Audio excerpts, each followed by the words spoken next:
The distress call, the great chamber floated in silence, a massive ring of metal and glass suspended in the void above Valara Prime. Inside, representatives from 47 species sat in their designated sections, their forms as varied as the stars themselves. Some breathed methane, others required intense heat. The environmental fields kept each alive in their own small bubble of home. Today, that careful peace shattered. The transmission is confirmed, Administrator Kell announced, his forearms trembling as he manipulated the holographic display. The blue-skinned Velaran looked older than his years, worn down by responsibility. 17 cities have fallen. The Krath are burning everything. A wave of panic rippled through the chamber. Council members shifted in their seats, antennae quivering, scales changing color with stress. The hologram showed it all. Cities in flames, ships raining destruction from orbit, civilians running through streets that had known only peace for 3 generations. Ambassador Toran stood, his tall frame commanding attention despite his thin limbs. Our defense fleet is 19 days away at maximum speed. The Velaran colonies will not last 19 hours. What can we do? Someone called from the upper tiers. The Krath Empire has twice our firepower. They chose this moment deliberately. Elder Mira, ancient even by her species' long-lived standards, raised one weathered hand. Her voice carried the weight of centuries. There is one option we have not discussed. The chamber fell silent. No, Kell said immediately. Absolutely not. We must consider every possibility, Mira continued, her eyes fixed on the burning cities below. The humans offered their assistance 3 cycles ago. We rejected them out of fear. Fear based on fact, Counselor Venn snapped, his crystalline body pulsing with agitated light. They come from a death world. Class 12 hostile environment. Nothing should have evolved intelligence there, yet they did. They survived a planet actively trying to kill them, which makes them dangerous, Toran said quietly. But perhaps useful. The chamber erupted in argument. Voices overlapped in a dozen languages, translated instantly by the neural links each member wore. Words like reckless and desperate and unnatural filled the air. Kell slammed his primary fist on the console. Silence. We know almost nothing about their military capabilities. They keep their warships hidden. They refuse to share their weapons technology. They smile with their teeth showing, a threat display among predators. They also sent medical supplies after the Krena plague, Mira said softly. They asked for nothing in return. That was medicine, not warfare, Van argued. We do not know what they become in combat. Below them, on Valara Prime, another city winked out of existence. Toran moved to the central platform, his decision made. We are out of time for debate. I move to send a distress signal to Earth. All in favor? The vote was close. Fear wrestled with desperation, and desperation won by the thinnest margin. Signal sent, Kell announced, his voice hollow. Now we wait. They expected days. Perhaps weeks. The humans lived far from the galactic center, in a sparse region most species avoided. Their homeworld, Earth, orbited a yellow star that radiation experts called dangerously unstable. The planet itself rotated too fast, wobbled on its axis, and suffered regular catastrophic weather events. That anything survived there seemed impossible. That a technological civilization emerged seemed like a statistical error. Yet they had, and now the Council waited for their response. 2 hours later, every display in the chamber lit up simultaneously. Incoming transmission, the communications officer stammered. Source human vessel wanderer. They're responding already. The message was brief, delivered in clean galactic standard by a calm voice. Distress call received. Help is already on the way. Estimated arrival, 14 hours. Hold on. The chamber erupted again, this time in confusion rather than argument. 14 hours. Kell pulled up navigation charts, his hands moving frantically. That's impossible. The humans are in Sector 7. That's a 3-day journey at maximum Council-rated speed. Perhaps they were already traveling this direction, Ben suggested. Or perhaps, Mira said slowly, we know even less about human capabilities than we thought. On Valara Prime, Commander Voth watched another building collapse with satisfaction. The Krath officer stood on the bridge of his flagship, the Talon of Empire, his scaled features stretched in what might have been a smile. His species had conquered 40 systems through overwhelming force. The Valarans would be 41. Status? He barked. Planetary defenses eliminated, his tactical officer reported. Their fleet scattered after the first engagement. Ground forces meeting minimal resistance. Excellent. Voth studied the planet below. Pretty thing, really. Blue oceans, green continents. Soon it would bear the black and red banners of the Krath Empire. Begin broadcasting surrender terms. I want their government dissolved within the hour. Commander, we're detecting... The officer paused, tilting his head at his instruments. Nothing, sir. Sensor ghost. Voth barely listened. 16 ships comprised his battle group, more than enough to pacify a peaceful world. The Galactic Council would protest, naturally. They always did. By the time their fleet arrived, Valara would be fully occupied, the conquest a fact they'd have to accept. He'd done this 6 times before. He knew the pattern. Sir. The tactical officer's voice carried an edge of urgency now. Multiple contacts approaching at high velocity. They're not slowing down. Council reinforcements? Voth felt his first tremor of concern. They shouldn't be here for weeks. Unknown classification, Commander. The energy signatures are... I've never seen readings like this. Voth pulled up the sensor data himself. 5 ships moving fast, too fast. They cut through space at speeds that should have shredded any known vessel. Their energy output suggested reactors far more powerful than standard galactic designs. Identify them, he ordered. The pause that followed lasted too long. Sir, database shows no match, but there's a subspace tag attached to their transponders. It says human. Voth's blood went cold. He'd heard the rumors. Every Krath officer had. Stories passed among the warrior clans about a species that evolved in hell and emerged stronger for it. Tales dismissed as propaganda or exaggeration. Battle stations, he said quietly. Prepare all weapons. If the humans wanted a fight, the Krath Empire would give them one. In orbit above, 5 ships dropped out of faster-than-light travel with a flash of exotic radiation. They hung in space for a moment, silent and watchful. On the Wanderer's bridge, Captain Reed studied the tactical display with calm eyes. The Krath fleet outnumbered them 3-1, each ship bristling with weapons. Below, cities burned. Communications, Reed said. Tight beam to the Krath flagship. Tell them to withdraw immediately or face consequences. Sir, shouldn't we wait for the Council's official authorization? First Officer Jack asked. Reed turned to face him. The captain was neither young nor old, his features weathered by years in space. When he spoke, his voice carried absolute certainty. People are dying down there right now. Children are watching their homes burn. We don't wait for paperwork when lives are at stake. That's not how humans work, Jack nodded. He'd served with Reed for 5 years. He knew that tone. Weapons charged, the tactical officer reported. All ships report ready. The Krath response came within seconds. Weapons lock. Reed sighed. I gave them a chance. All ships engage. Show them what happens when you pick a fight with Deathworlders. The human fleet moved as one, accelerating toward the Krath battle group with purpose and speed. In the council chamber, 47 species watched their sensors in stunned silence as the battle began. The galaxy was about to learn what humanity meant by help. First contact with the Krath. First Krath missile screamed through the void at a speed that would have vaporized most council vessels on impact. The Wanderer rolled sideways with impossible grace for a ship its size, the weapon passing so close that its proximity sensors shrieked warnings. Captain Reed didn't flinch. Return fire. Target their weapons array. Disable, don't destroy, not yet. The Wanderer's cannon spoke with a sound that resonated through the hull like thunder. Rounds of magnetically accelerated tungsten crossed the distance in heartbeats. The Krath flagship's forward shields flared brilliant orange, then collapsed under the sustained barrage.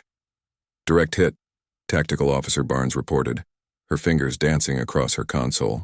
Their primary batteries are offline. On the Talon of Empire, Commander Voth stumbled as his ship shuddered. Alarms wailed through the bridge. Impossible. Our shields should have... They're using kinetic weapons, sir. His officer interrupted, voice tight with disbelief. Physical projectiles moving at 0.4 light speed. Our energy shields weren't designed for mass impact. Voth's eyes widened. Energy weapons were civilized, predictable.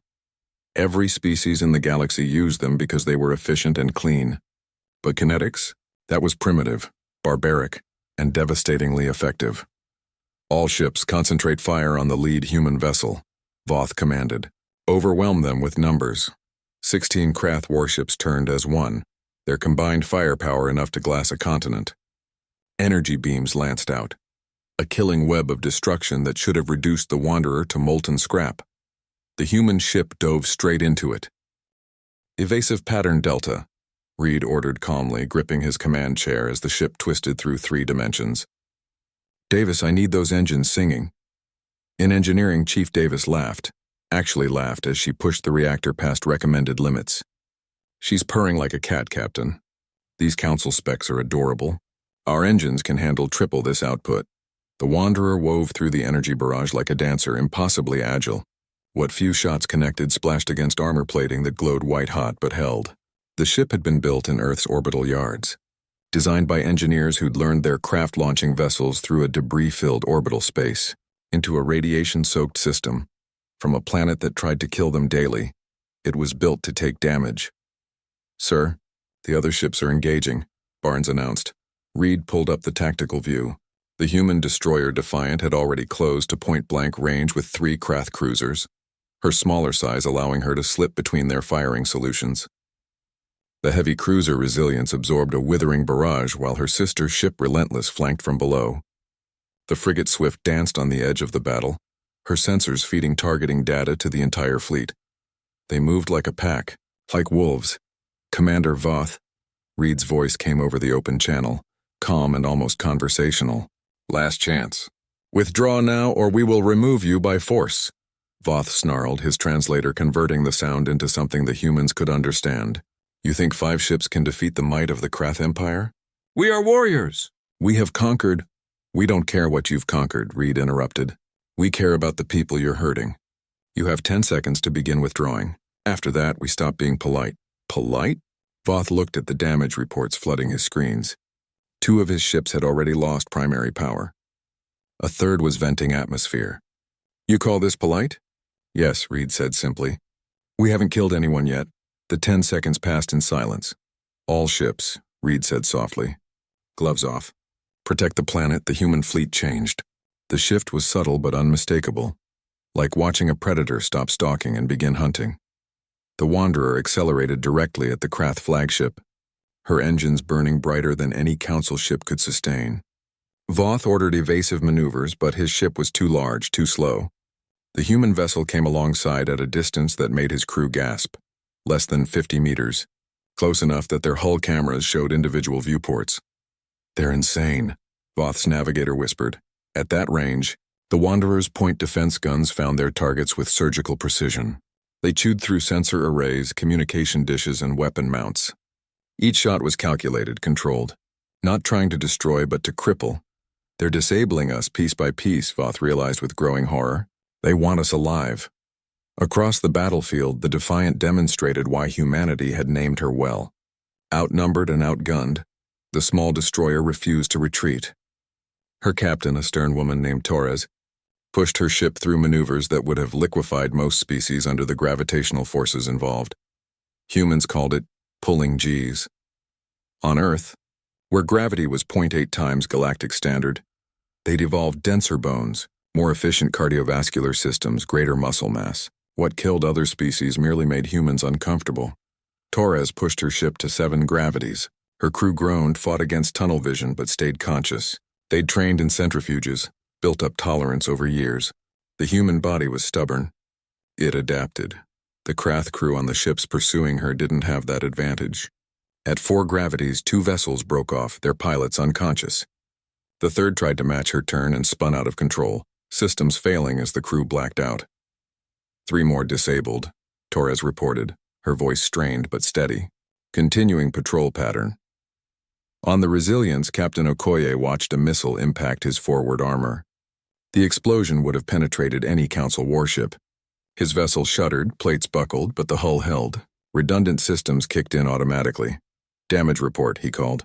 "Forward section breached. Sealing now. Casualties minimal." Okoye nodded. Human ships were built with damage in mind. Multiple hulls, compartmentalized systems, redundancy layered on redundancy. On Earth, they'd learned that nature didn't give second chances. So they'd built their ships the same way they'd built their ocean vessels, to survive when things went wrong. Because on a death world, things always went wrong. Return fire. Target their engines. Let's end this. The battle, such as it was, lasted 17 minutes. When it ended, 12 Krath ships drifted in space, disabled but intact. Their crews alive, their vessels salvageable. 4 had managed to retreat, jumping to faster-than-light speed the moment they found an opening. Not one human ship had been destroyed. The Wanderer bore scars, burn marks across her hull, a few breached compartments, but she remained combat-capable. Captain Reed opened a channel to the Krath flagship. "Commander Voth, you're going to sit there quietly while we evacuate the civilians below. If you try to repair your weapons, we'll disable your life support next." "Understood." Voth sat in his darkened bridge, emergency lights casting shadows across his scaled face. He'd commanded Krath warships for 20 years. He'd broken Council fleets, scattered defense forces, made entire systems surrender at the sight of his ships. In 17 minutes, the humans had reduced his battle group to scrap. "Understood," he said quietly. Reed switched channels. "All ships begin planetary operations. I want rescue teams on the ground in 10 minutes. Medical supplies, search and rescue, fire suppression. Let's show these people what we came here to do." As the human fleet moved into position above Velara Prime, the 5 ships seemed to multiply. Dozens of smaller craft launched from their bays, shuttles, dropships, medical transports. They descended through the atmosphere with practiced efficiency. On the ground, Velaran civilians looked up in wonder and fear as strange vessels settled into their burning streets. Hatches opened. Figures emerged in armored suits carrying equipment and supplies. One Velaran child, hiding in the rubble of what had been her school, watched a human remove his helmet. His face was strange, flat features, forward-facing eyes, skin an odd shade of brown. But his smile was gentle. "Hey there," he said in accented but understandable Velaran. "My name is Marcus. I'm here to help. Can you tell me if anyone else is trapped in there?" The child pointed with a trembling hand. Marcus nodded and spoke into his communicator. "Team 2, we've got survivors in the East Wing. Bring the scanning equipment." Within minutes, a full rescue operation was underway. Humans worked alongside Velaran emergency responders, their superior strength clearing rubble, their portable medical equipment stabilizing the injured. They worked with focus and determination, asking nothing in return. In orbit, Captain Reed watched it all on his displays. This was what humanity did, not the fighting any species could destroy. But this, rushing toward danger to save strangers, that was what made them human. "Sir," Barnes said quietly, "we're getting a transmission from the Galactic Council. They want to know our status." Reed smiled slightly.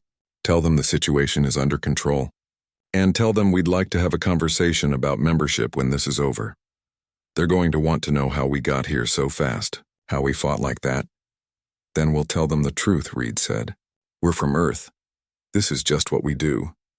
On Velara Prime, the fires began to go out one by one. The Deathworld advantage, the Galactic Council chamber, had never been so crowded. Word had spread across subspace networks at the speed of light. The humans had engaged in combat and they had won. Representatives from species who rarely attended sessions now pushed into the viewing galleries, their curiosity overcoming their carefully maintained diplomatic distance. Elder Mira watched the live feed from Velara Prime in silence. On the screens, human soldiers moved through ruined streets with purpose. One group had established a field hospital in what remained of a public square. Another team worked to restore power to a residential district. A third coordinated with Velaran authorities to locate survivors. "They move so fast," Counselor Venn observed, his crystalline form pulsing with agitated light. "Watch that one. He just carried 3 Velarans out of a collapsed structure. Each one massed more than he does." "Deathworld physiology," Administrator Kell said quietly. "Earth's gravity is 0.8 galactic standard. To them, Velara feels light. They're stronger here than on their home planet." On screen, a human medic sprinted toward an injured Velaran, covering 50 meters in seconds. Her movements were fluid despite the heavy equipment she carried. She dropped to her knees beside the wounded civilian and began working immediately, her hands steady and sure. "Their reaction time," Ambassador Toran murmured. "Did you see how quickly she responded?" Mira had seen. More importantly, she understood. On Earth, predators hunted them. They evolved eyes that face forward for depth perception, faster neural processing to escape danger. Bodies built for endurance because prey on their world could outrun them in short bursts, but humans could chase for hours. Persistence hunters, Ven said, pulling up a file he'd clearly been researching. They would wound an animal and follow it until it collapsed from exhaustion. What kind of species develops that strategy? The kind that refuses to give up, Mira said softly. The feed shifted to orbit, where the human fleet maintained position above the planet. The Wanderer hung in space, her hull scarred but proud. Work crews in pressure suits moved across her surface, repairing damage with practiced efficiency. Council is receiving damage reports from the Krath vessels, Kell announced. Commander Voth is demanding we intervene. He claims the humans used illegal weapons. Illegal? Torin's translator barely conveyed his disbelief. They saved a council world. Kinetic weapons are not banned, Mira noted. Merely unfashionable. No species has used them in combat for 3,000 years. Energy weapons are cleaner, more efficient. But not more effective, Ven said, studying the battle analysis. The Krath shields were optimized for energy deflection. The human projectiles passed through with minimal resistance. It's like they analyzed our standard defensive doctrine and designed weapons specifically to counter it. Or, Mira said, they simply used what worked on their world and discovered it worked here too. A new transmission interrupted the discussion. Captain Reed's face appeared on the main display, his features calm despite the chaos he'd just navigated. Galactic Council, he said formally, the immediate crisis has passed. Valaran casualties are being treated. Krath forces have been neutralized without loss of life. We request permission to remain in system until Council security forces arrive. Kell straightened his formal robes. Permission granted, Captain Reed. The Council extends its gratitude for your swift response. Just doing what needed to be done, Reed replied. However, I believe this situation has demonstrated that Earth can be a valuable ally. We'd like to formally discuss military cooperation agreements. Before Kell could respond, the chamber doors burst open. A messenger rushed in, breaking every protocol in the book. Forgive the intrusion, the young Valaran gasped. But you need to see this. The Krath Empire is sending reinforcements. A full battle fleet, 73 ships. They'll reach Valara in 6 hours. The chamber erupted. 73 ships. The human fleet numbered 5, and they'd already taken damage. Even Deathworlders couldn't overcome those odds. Captain Reed, Kell said urgently. Did you receive that transmission? We did, Reed said calmly. Too calmly. We'll handle it. Handle it? Ven's voice climbed several octaves. Captain, with all respect, you cannot face 70 ships with 5. You must withdraw. We'll negotiate. Negotiate what? Reed interrupted.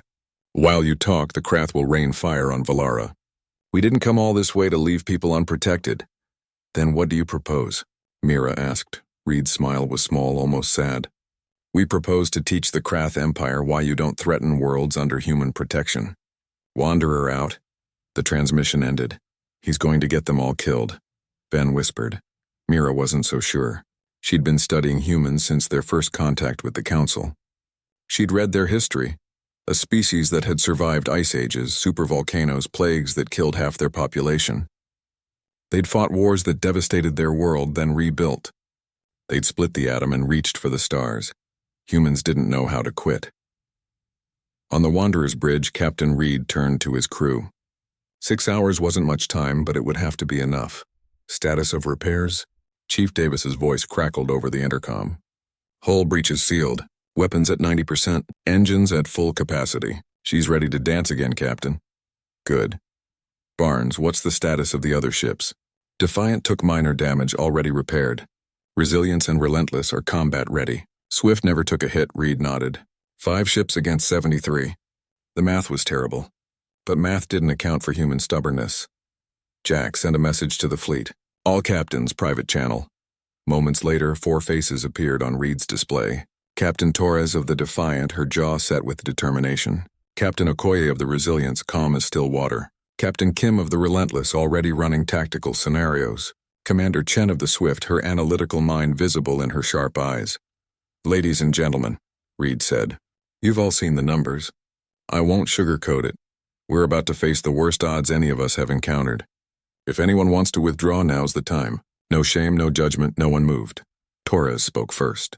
With respect, sir, did you really think any of us would leave? We're human, Okoye added. We don't abandon people who need help. Kim leaned forward. Besides, 73-5? I've seen worse odds. There was this time in the asteroid belt. We all know the story, Kim, Chen interrupted, smiling slightly.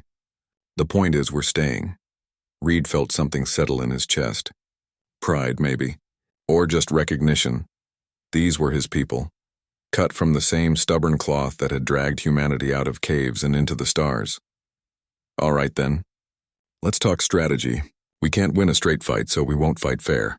The Krath are coming in aggressive, probably thinking they'll overwhelm us with numbers. That's their first mistake. We use the planet, Torres said immediately.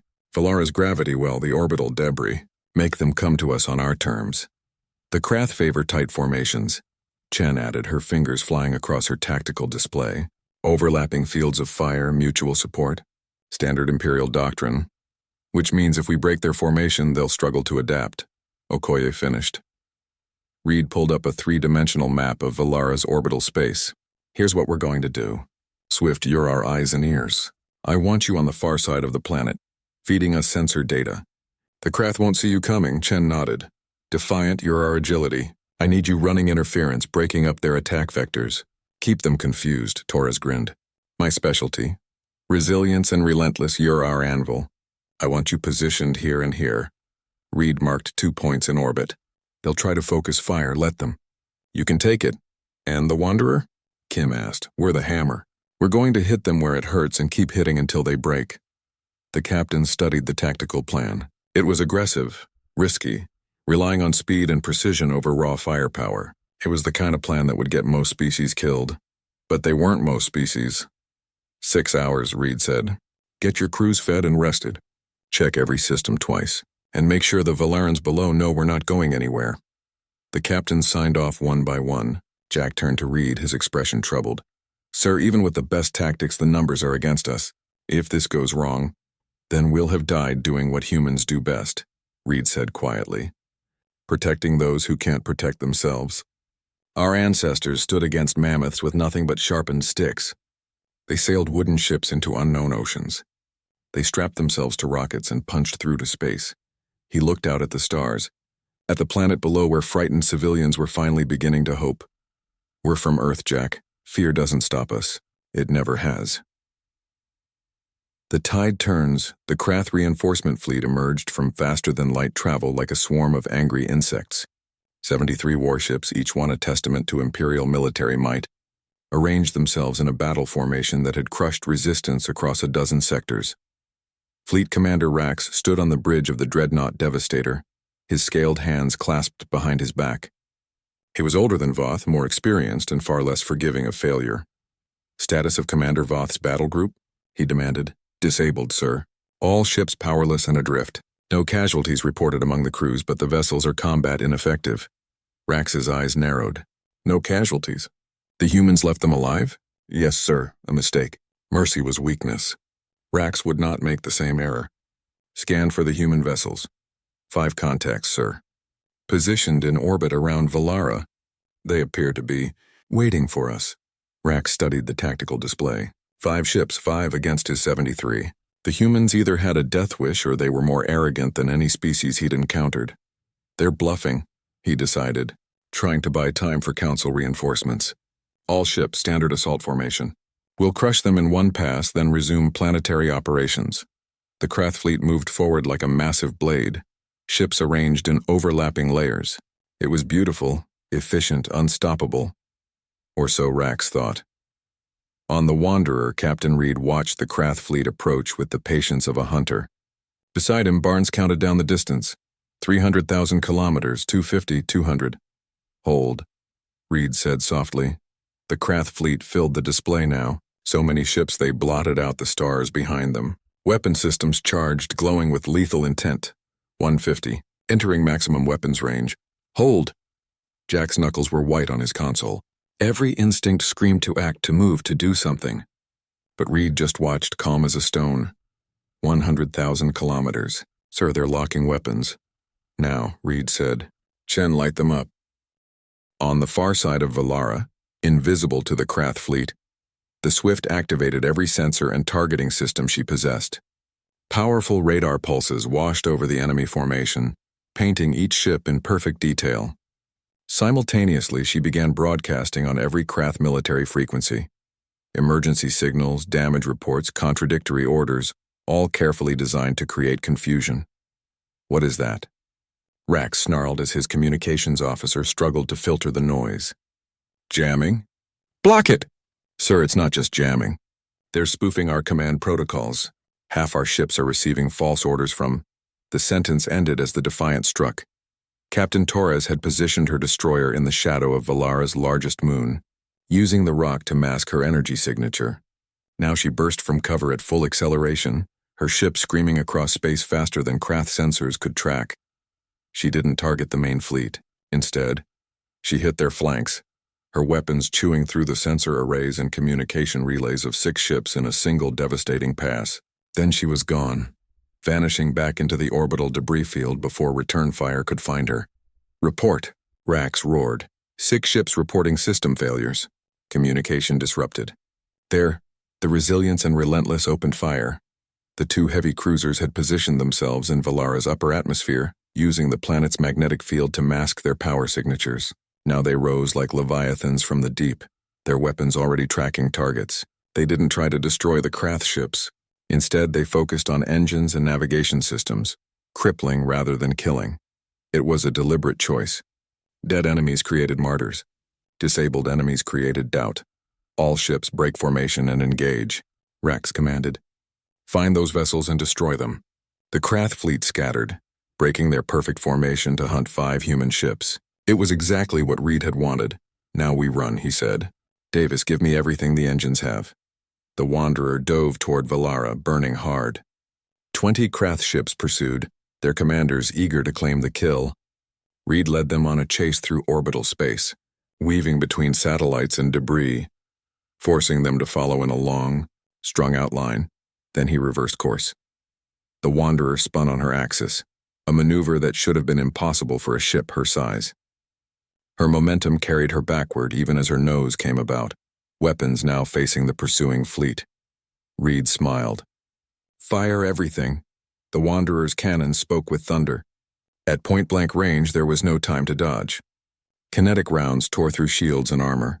Missiles found their targets with ruthless precision. In 30 seconds of sustained fire, Reed's ship crippled 8 Krath vessels. Then she was past them, accelerating away before they could recover. Torres, your turn, Reed called over the fleet channel.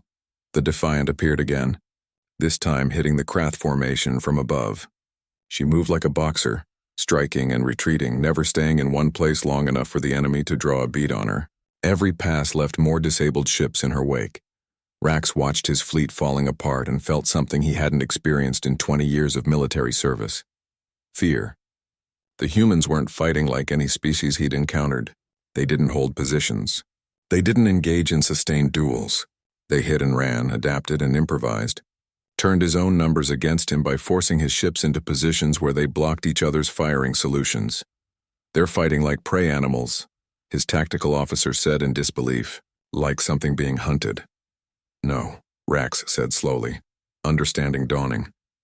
They're fighting like hunters. We're the prey. Another group of his ships went dark, disabled by a coordinated strike from the Resilience and Relentless.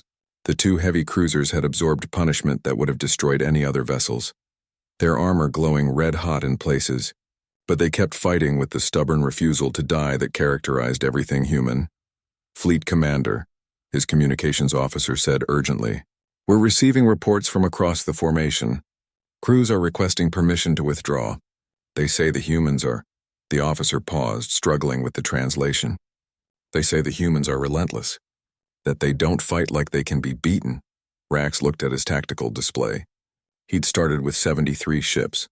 31 were now disabled. Not destroyed, the humans still weren't killing, which somehow made it worse. They were toying with him, proving a point. 5 ships had done this, 5. Sir, the Wanderer is coming around again. Rax made his decision. All ships prepare for tactical withdrawal. Sir? His tactical officer looked shocked. We still outnumber them 8-1, and we're losing. Rax slammed his fist on the console. Look at the display. They're dismantling us piece by piece, and we can't even pin them down long enough to land a killing blow. If we stay, we'll all end up drifting like Voth's battle group. He opened a channel to the human fleet. Captain Reed, this is Fleet Commander Rax. We request a ceasefire to discuss terms. There was a pause. Then Reed's voice came through, calm and almost friendly. Ceasefire granted. Terms are simple. Leave Valara and don't come back. The planet is under human protection now. You can't protect every world, Rax said. Maybe not, Reed admitted. But we can protect this one. And the next one you try, and the one after that. We're patient, Commander. We can do this all day, Rax believed him. Humans were Deathworlders. They'd evolved persistence as their primary survival trait.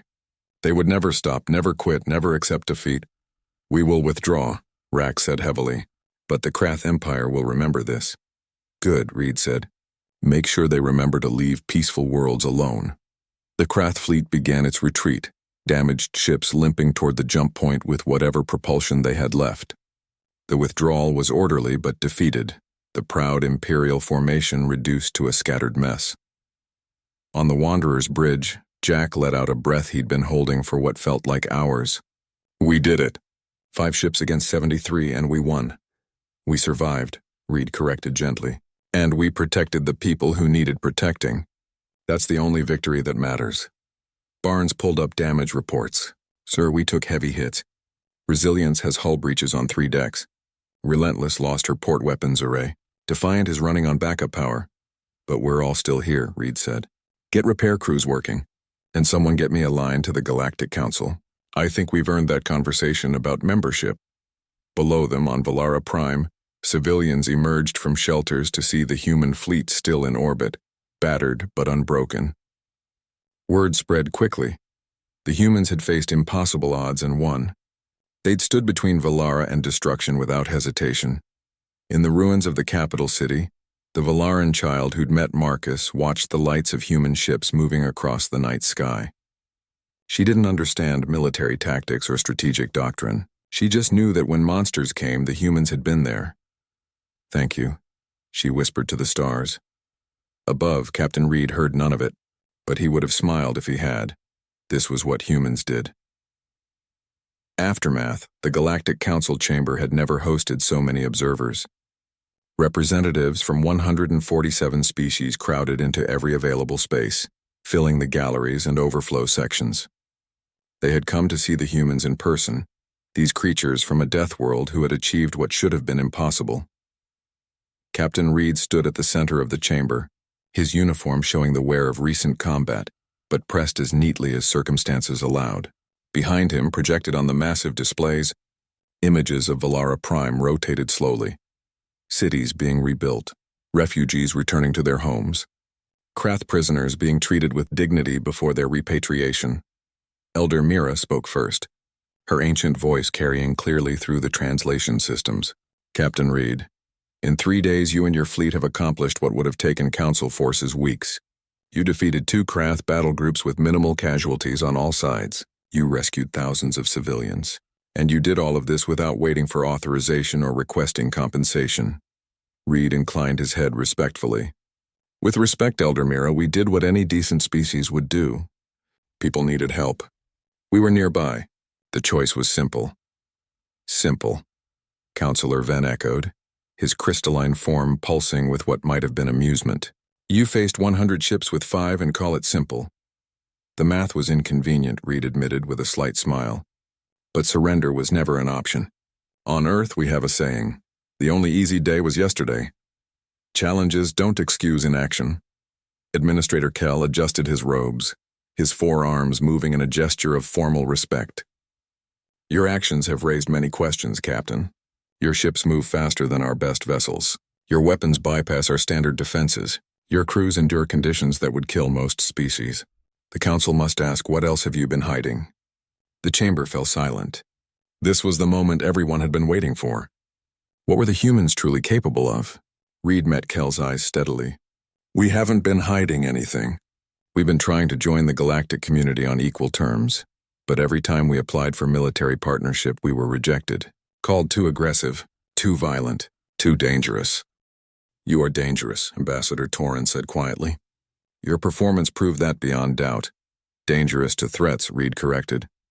To peaceful species, we're the most loyal friends you'll ever have.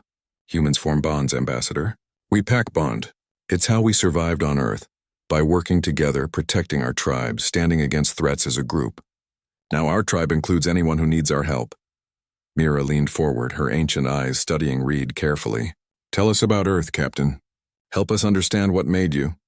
Reed paused, choosing his words with care. Earth is difficult.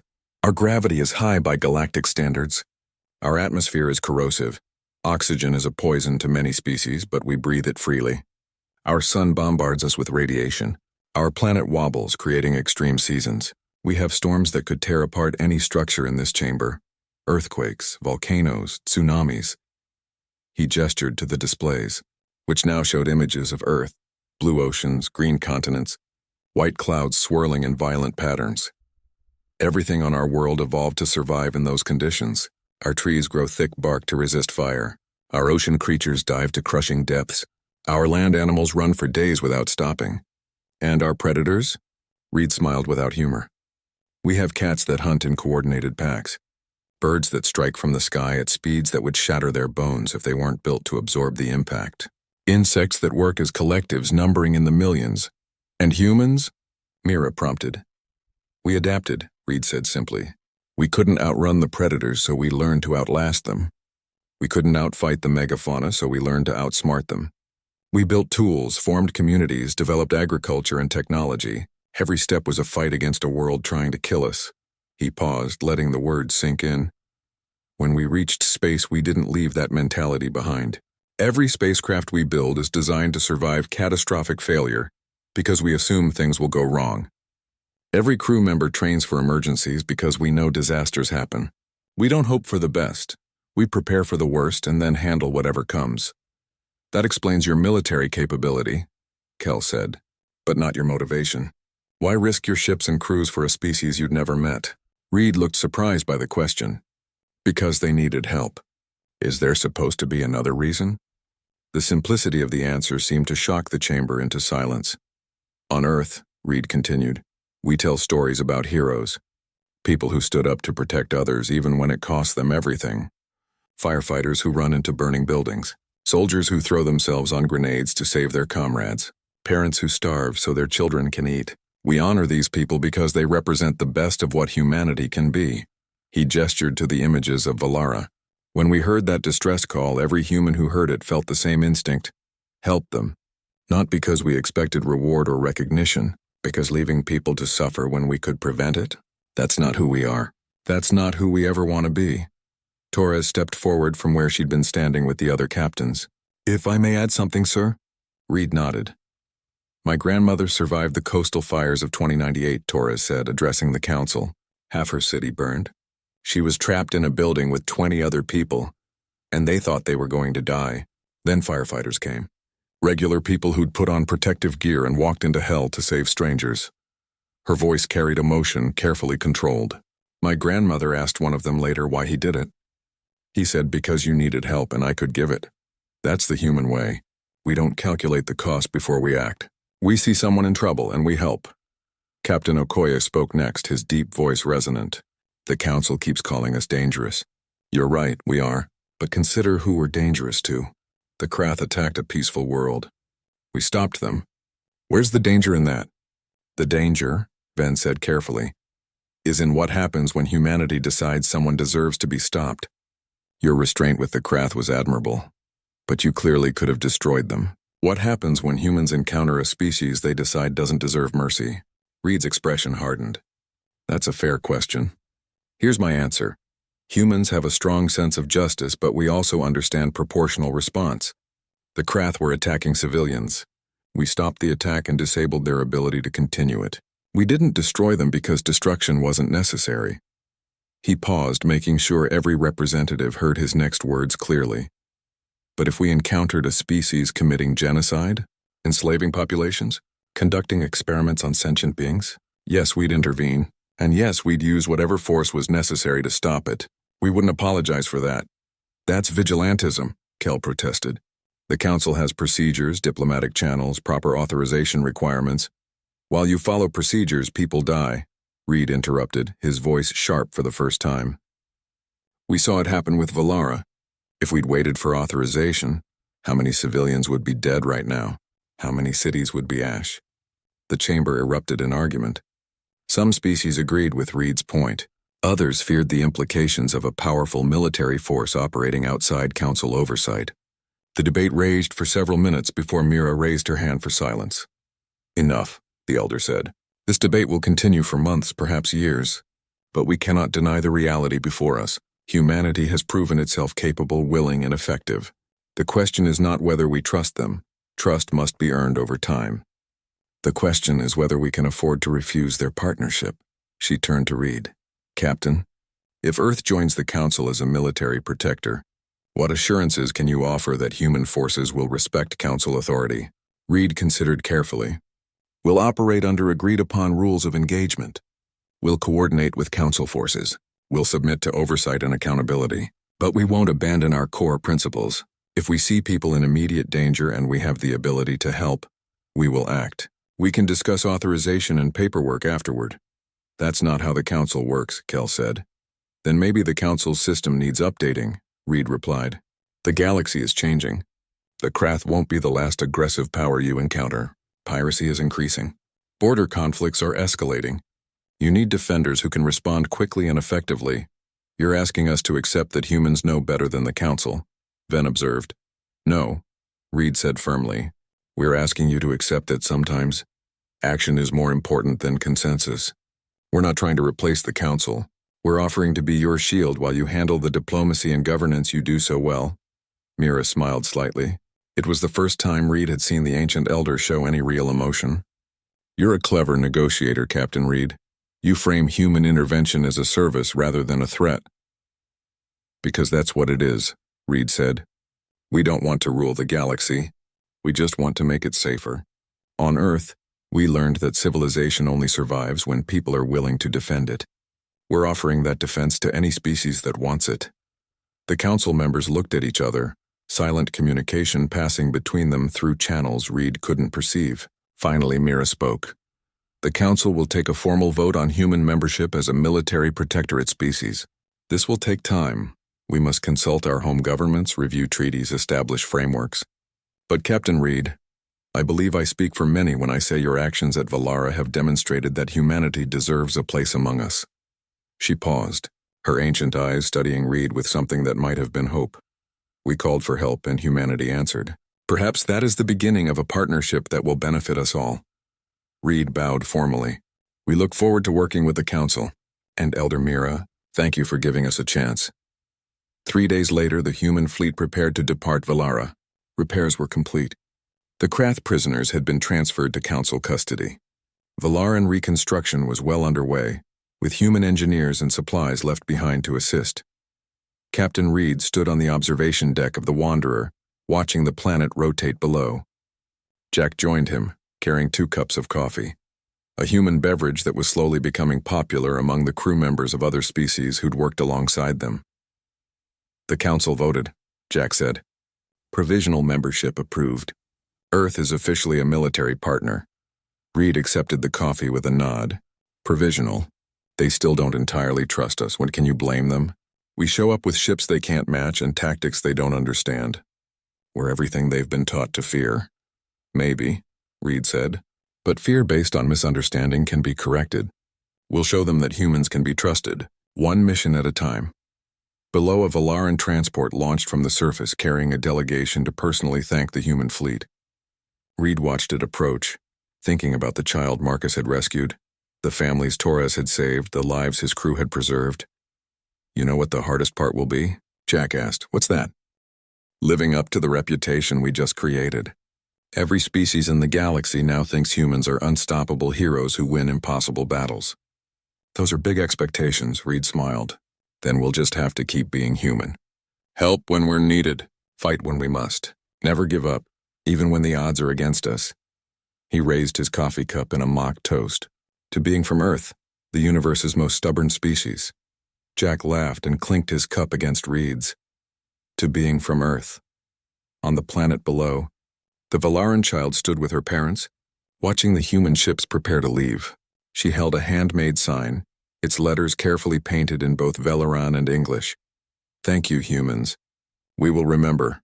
Marcus, standing nearby with his rescue team, saw the sign and waved, The child waved back, her smile bright enough to outshine the sun. "We should go," one of his teammates said. "Captain wants everyone aboard in 30 minutes. Marcus took one last look at the city they'd helped save. "Yeah, but we'll be back if they need us. That's the human way, right? Always there when people call for help? That's the human way," Marcus confirmed. They boarded their shuttle, and minutes later the human fleet began its departure. 5 ships, scarred but victorious, engines burning bright as they accelerated toward the stars. They left behind a planet rebuilding, prisoners treated with dignity, and a galaxy that would never look at humanity quite the same way again. In the council chamber, Elder Mira watched the fleet disappear from sensor range. She'd lived for centuries, seen empires rise and fall, witnessed the birth of new species and the death of old ones. But she'd never seen anything quite like humans. They called for help, she murmured to herself. And humanity's Deathworld fleet arrived. She smiled. Perhaps the galaxy had finally found the defenders it needed. Stubborn, relentless, compassionate defenders who would never abandon those who called for aid. The humans had arrived, and the galaxy would never be the same. The end.